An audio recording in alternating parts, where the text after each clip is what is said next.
En l'an 79 de notre ère, le Vésuve, un volcan ombrageux du sud de l'Italie, explose et enfouit la ville romaine d'Herculanum sous une épaisse coulée de boue. La ville est ensevelie corps et biens, on ne la redécouvrira qu'au XVIIIe siècle. Les premiers archéologues comprennent vite qu'ils sont en train de remonter le temps, tant la fin fut soudaine, tant la lave a figé et préservé l'espace en un instant. L'histoire de la ville s'écrit clairement dans les rues, les bâtiments, les objets, les corps qu'on ramène au jour, tous authentiques. Premier regard sur la ville, en bas, le port. La route où nous sommes était autrefois le front de mer et nous sommes perchés au sommet de la coulée de boue qui recouvre toujours les 3/4 de l'ancienne ville.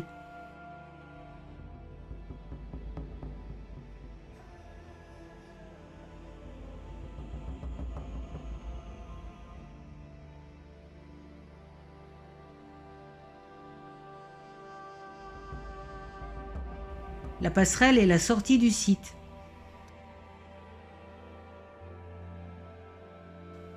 On remonte le temps en traversant ce tunnel suintant, taillé dans la boue.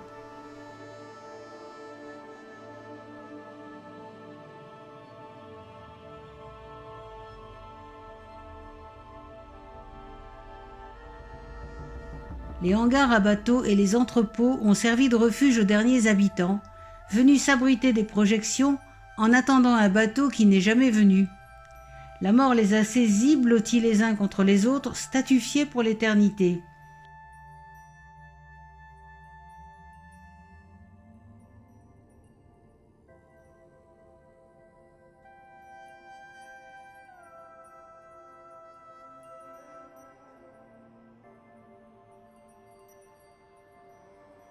Et d'ici, on voit bien l'épaisseur de la couche de boue.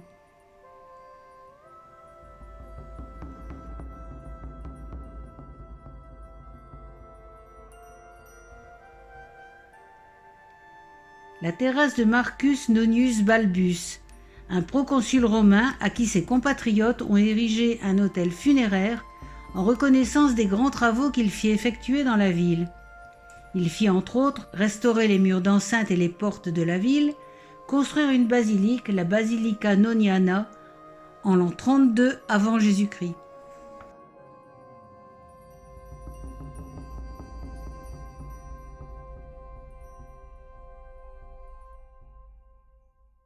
On longe les hangars vers la terrasse supérieure, en longeant des vestiges de ce qui fut peut-être un temple dédié à Vénus.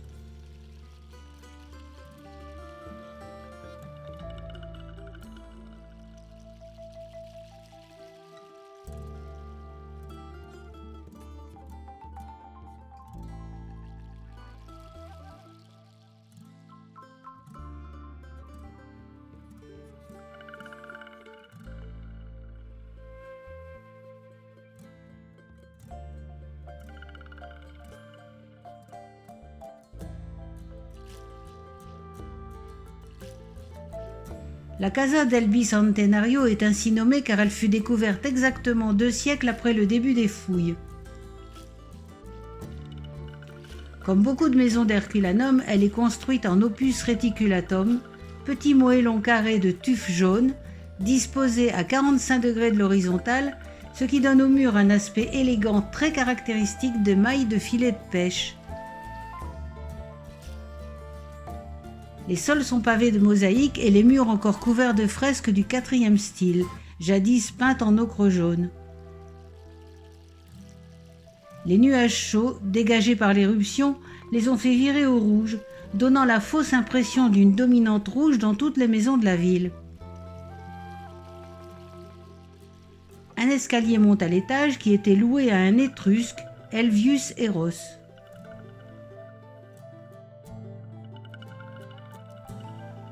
La Casa del Salone Nero n'est pas la plus grande, mais peut-être la plus luxueuse de la ville, à cause de la qualité des diverses maçonneries utilisées pour sa construction. On y a trouvé des tablettes cirées qui nous renseignent sur son propriétaire, L. Venidius Henicus.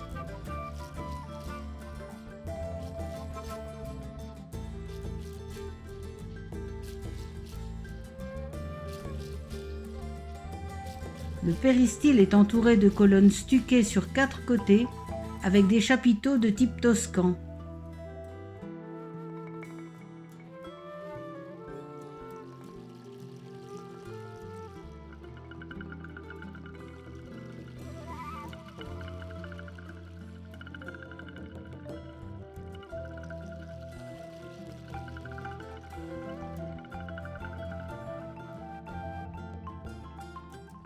La salle noire est composée de maçonnerie très décorative, de mosaïques, de carreaux de marbre.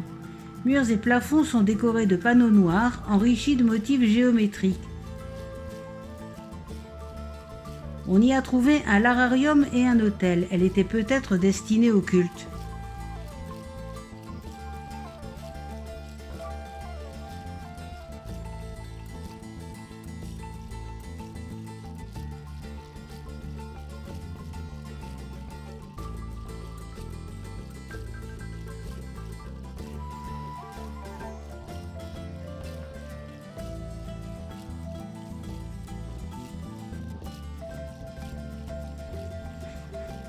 Le thermopolium, c'est le fast-food de l'époque, contrairement à la taberna qui vendait des denrées alimentaires. On pouvait y manger et boire pour un prix modéré. Mais leur réputation n'était guère flatteuse, leur clientèle se composant de gens modestes, esclaves et même voleurs, selon les commérages de Plaute.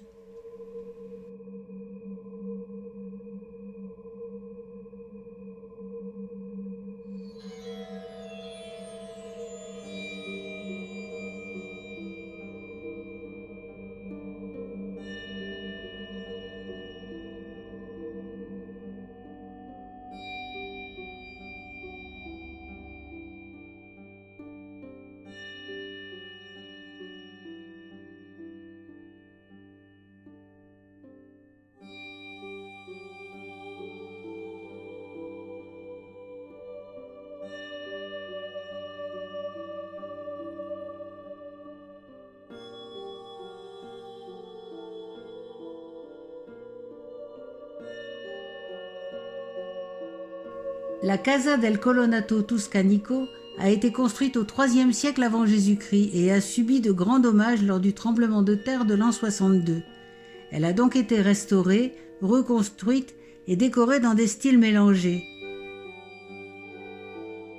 L'étage supérieur est divisé en 4 appartements. Propriété d'un décurion puis d'un affranchi, on y a trouvé des pièces d'or pour une valeur de 1400 sesterces.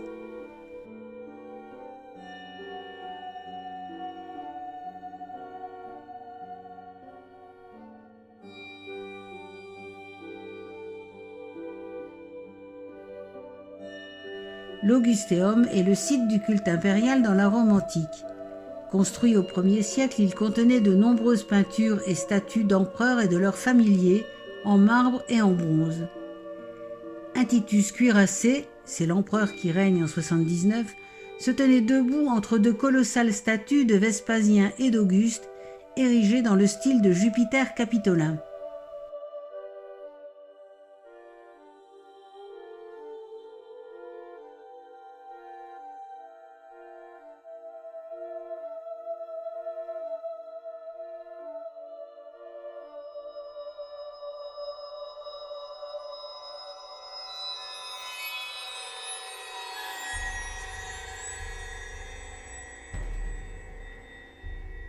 Ici, le collège des Augustales.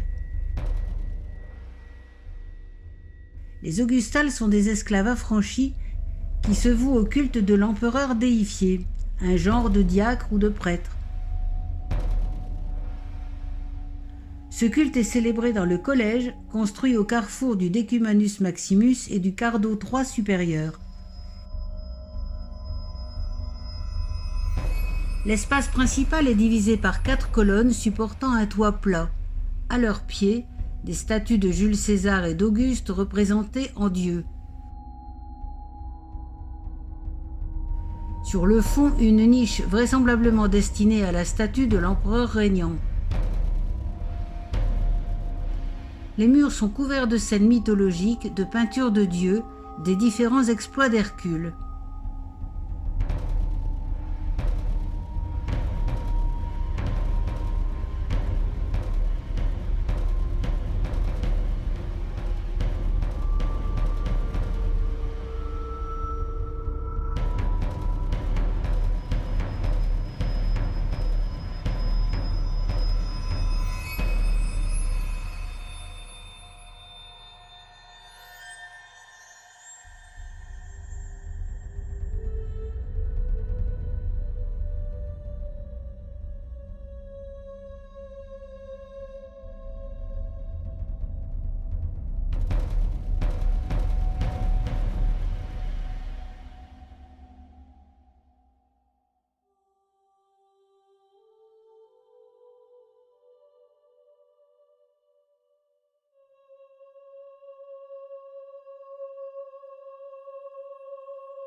La maison des deux atriums se distingue par ses 2 étages, séparés sur la façade par une ligne de démarcation en terre cuite et un visage de méduse contre le mauvais œil.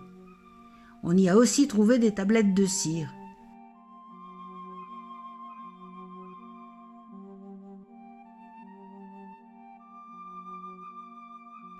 Le premier atrium est classique en tétrastyle, avec l'impluvium entouré de 4 colonnes de briques.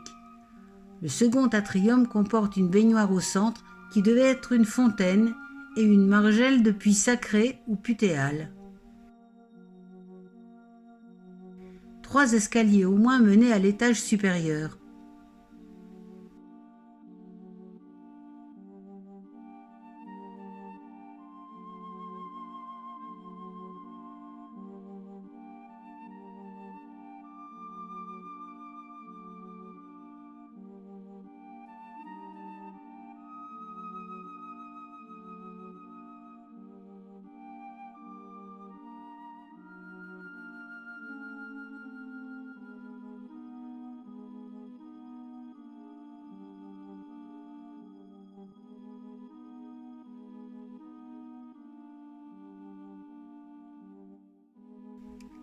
Les thermes du forum, appelés ainsi à cause de la proximité, datent probablement du 1er siècle de notre ère. Le mot maskili fait référence à la partie réservée aux hommes, ces termes étant ouverts aux hommes et femmes de toutes les classes sociales.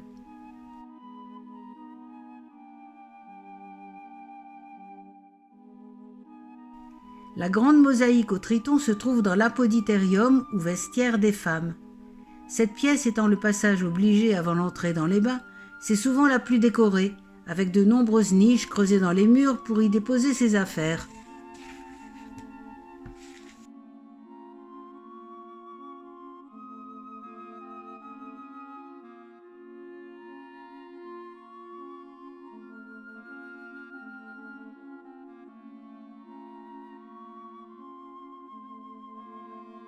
Chez les hommes, un gymnase avec de nombreuses installations sportives précède les salles classiques, le frigidarium, le caldarium, la piscine, le tépidarium. Des latrines, un four, un puits complètent les commodités du lieu.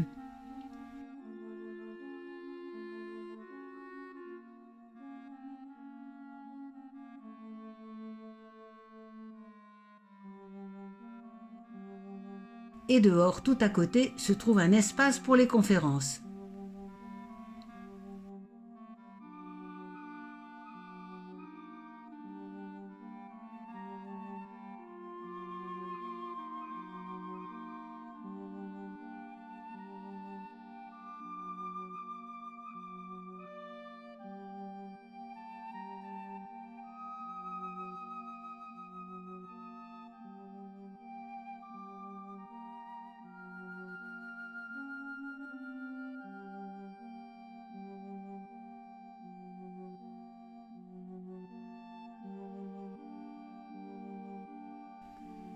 La maison d'Argos n'a pas été entièrement excavée.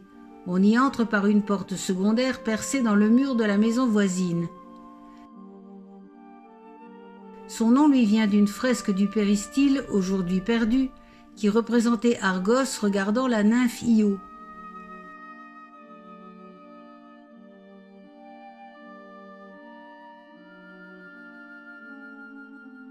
L'étage supérieur était en excellent état lors des fouilles du XIXe siècle.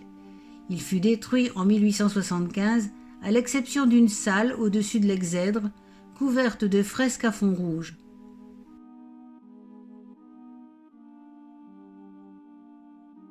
Le grand péristyle présente une colonnade sur 3 côtés, un second plus petit se devine à travers les tunnels d'excavation.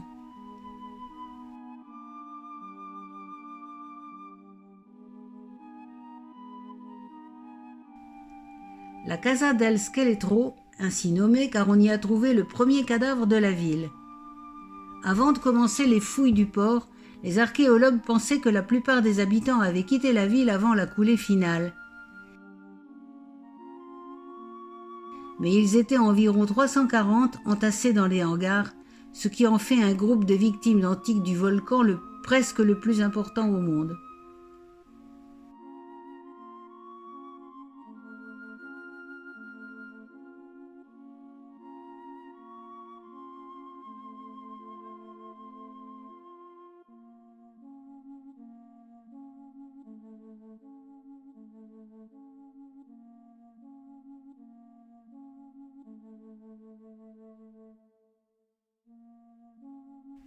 L'atrium n'a pas d'impluvium, par contre on y trouve un nymphée ou fontaine, avec 2 bassins rectangulaires et une petite grotte, le tout décoré d'une frise de 7 mosaïques de tesselles de verre bleu.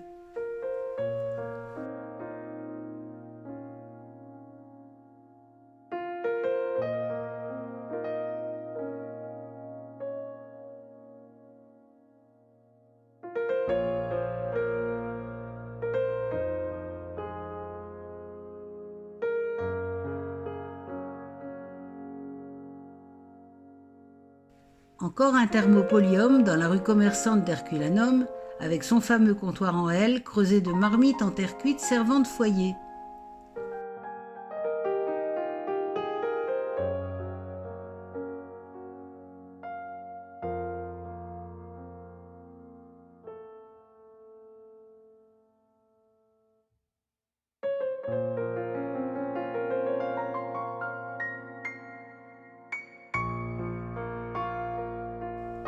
À l'entrée du quart de 4 supérieur, des serpents et des tuyaux de plomb.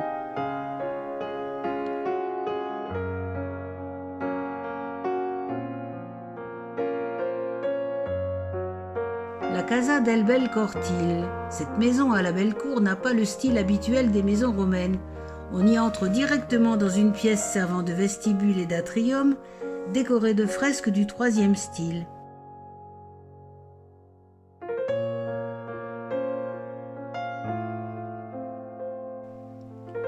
La couleur rouge prédomine dans toutes les pièces et aussi dans la cour.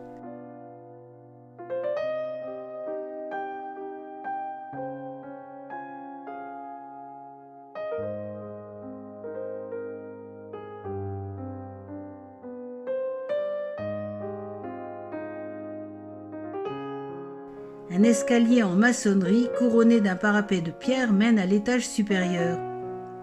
Un balcon court sur 3 côtés de la cour, décoré d'une fresque qui n'était encore inachevée au moment de l'éruption. Dans le triclinum, on trouve une vitrine où sont conservés des restes humains.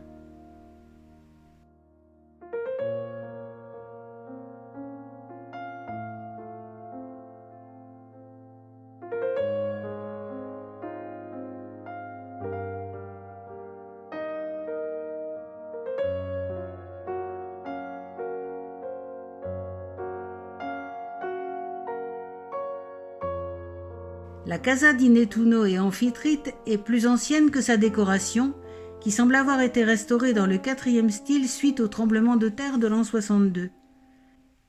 À côté de la maison, une boutique bien conservée qui appartenait sans doute au même propriétaire. On y a trouvé un comptoir en maçonnerie, de nombreuses étagères portant des amphores et de nombreux meubles, en partie calcinés.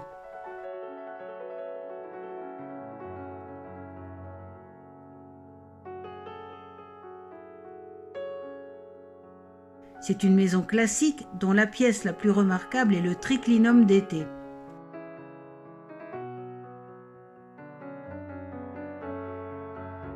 Au centre, un bassin de marbre. Au mur, un nymphée à 3 niches décorées de mosaïques en pâte de verre. Au-dessus, un masque de silène. La grande mosaïque représentant Neptune et Amphitrite est également en pâte de verre. On y trouve les traces près du nymphée d'un emplacement pour un petit orchestre.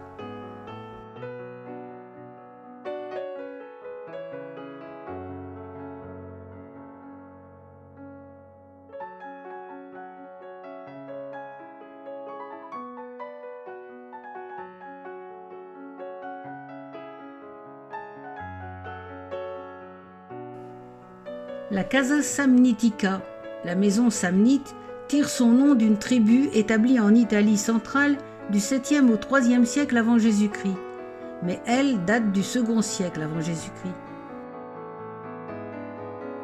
L'atrium est de style hellénistique avec un impluvium recouvert de marbre et un faux étage supérieur bordé de colonnes ioniques. Les murs sont couverts de fresques en 4e style et les sols sont en coccio-pesto, un revêtement fait de débris de terre cuite écrasée, imperméable et en mosaïque.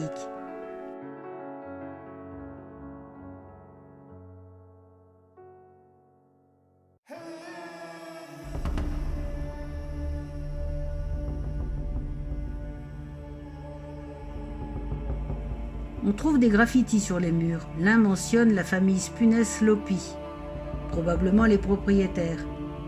L'autre est un animal de bas, indéterminé et probablement plus récent. Le propriétaire ayant eu des revers de fortune, le jardin a été vendu ou loué à la maison voisine, la maison du Grand Portail. L'étage a été isolé du rez-de-chaussée, relié à une entrée extérieure et loué séparément.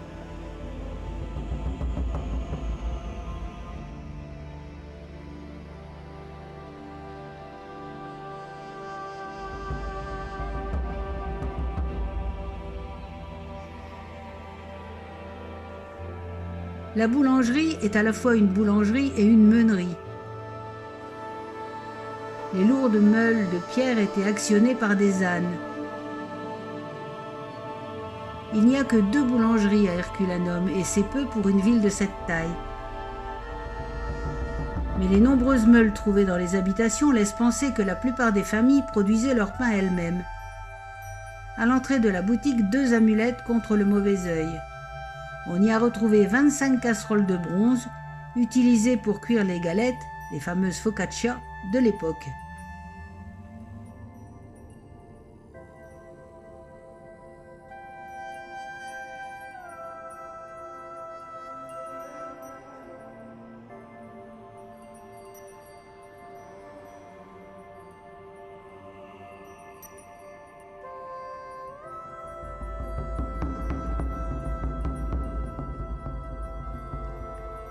La grande taberna se trouve au rez-de-chaussée d'une habitation de particuliers.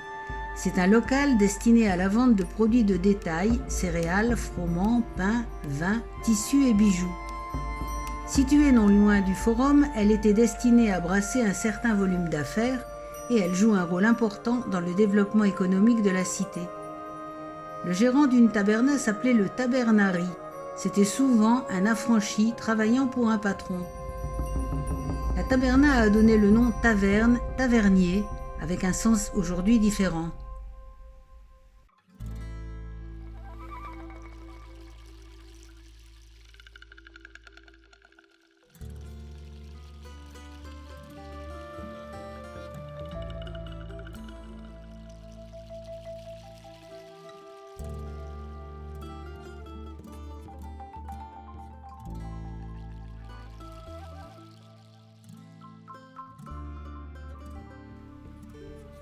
La maison des Cerfs, avec ses 1100 mètres carrés, est une des plus riches demeures de la ville. Sa pergola et sa terrasse panoramique ouvraient sur la mer. Dans le jardin, des meubles de marbre et 2 groupes de statues évoquant l'univers de la chasse. Les peintures du corridor, représentant une frise de petits cupidons, sont maintenant au musée de Naples. Les propriétaires vivaient au rez-de-chaussée et les domestiques à l'étage. Les sols sont pavés de carrelages aux motifs tous différents.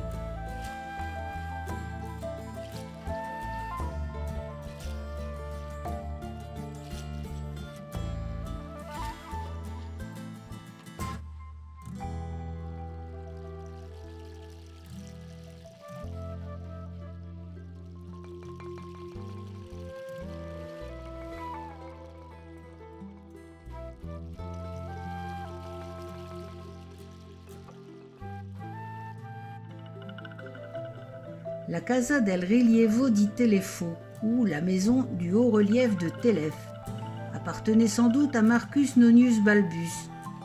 Le haut relief qui donne son nom à la maison raconte un épisode du mythe de Télèphe assez mal connu, car les sources anciennes multiples sont contradictoires. En résumé, Augée, prêtresse d'Athéna, ayant été séduite par Hercule, met au monde un fils appelé Télèphe. Aléos, père d'Augée, enferme mère et fils dans un coffre qu'il jette à la mer. Ce coffre fait le tour du monde, le monde connu, et atterrit en Asie mineure chez Teuthras, roi de Mysie, qui épouse Augée et adopte l'enfant. Les aventures de Télèphe se confondent ensuite avec celles des guerriers troyens, en guerre à cause d'Hélène et de Paris, comme on sait. Au linteau, entre les colonnes, sont suspendus 8 oscillas, des disques de bronze représentant des scènes dionysiaques. De nombreuses pièces, et même l'écurie, ont encore leur sol de mosaïque à dominante blanc et noir. Les colonnes de briques sont couvertes d'un stuc rouge, alors que les murs sont peints de fresques du IIIe style, en ocre jaune. Les fouilles sur la plage ont mis à jour 30 mètres carrés de morceaux de bois non carbonisés, peints en bleu et rouge, probablement une partie du toit.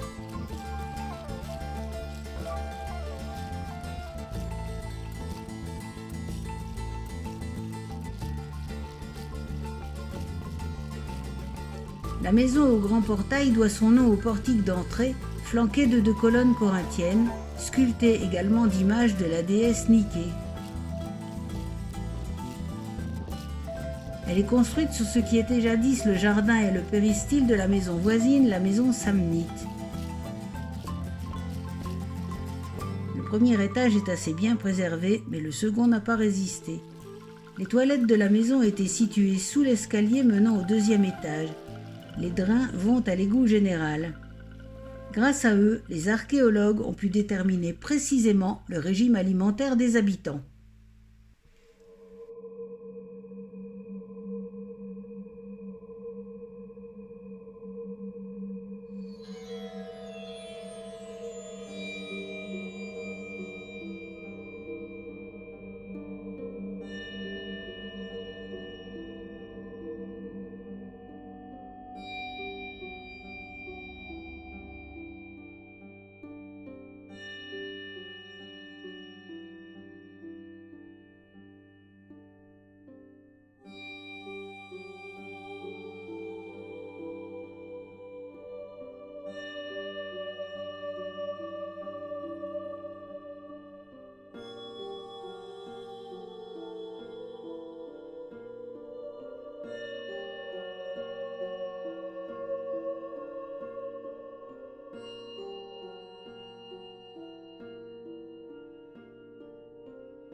Herculanum, disparu sous les boues du Vésuve pratiquement en même temps que sa voisine Pompéi, a eu la chance dans son malheur de ne pas brûler et de ne pas subir ou peu d'explosions, ce qui a laissé beaucoup de documents, tablettes, meubles, nourriture même, sinon intacts du moins très reconnaissables et directement lisibles par les archéologues. Un témoignage toujours vivant pour les générations futures.